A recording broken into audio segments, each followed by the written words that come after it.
রাসূলুল্লাহ সাল্লাল্লাহু আলাইহি ওয়াসাল্লাম রমজান মাস ব্যতীত শাবান মাসেই সবচেয়ে বেশি রোজা রাখতেন।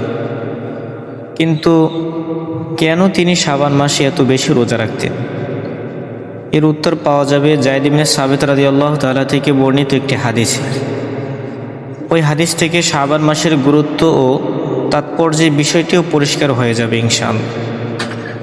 উসামা বিন যায়েদ রাদিয়াল্লাহু তাআলা বলেন, নবী করিম সাল্লাল্লাহু আলাইহি ওয়াসাল্লাম রমজান ছাড়া শাবান মাসে যত রোজা রাখতেন অন্য কোনো মাসেই এত রোজা রাখতেন না। উসামা বিন যায়েদ রাদিয়াল্লাহু তাআলা বলেন, আমি একবার বললাম, আমি আপনাকে কোনো মাসেই এত বেশি রোজা রাখতে দেখিনি শাবান মাসে আপনি যত রোজা রাখেন। এ প্রশ্নের উত্তরে নবীজি সাল্লাল্লাহু আলাইহি ওয়াসাল্লাম বলেন, শাবান হলো রজব ও রমজানের মধ্যবর্তী মাস। এ মাস সম্পর্কে মানুষ গাফিল থাকে। শাবান হলো এমন মাস যে মাসে আল্লাহ রাব্বুল আলামিনের কাছে বান্দার আমল পেশ করা হয়। আমি চাই রোজাদার অবস্থায় আমার আমল আল্লাহ তাআলার দরবারে পেশ করা হোক। সুবহানাল্লাহ।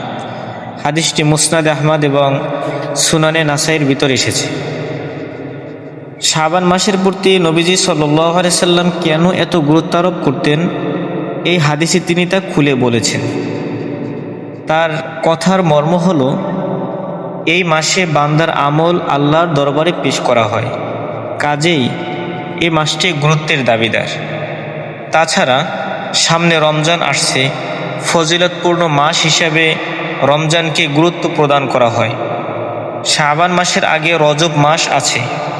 রজব মাস পবিত্র 4 মাসের একটি, তাই রজব মাসকেও গুরুত্ব প্রদান করা হয়।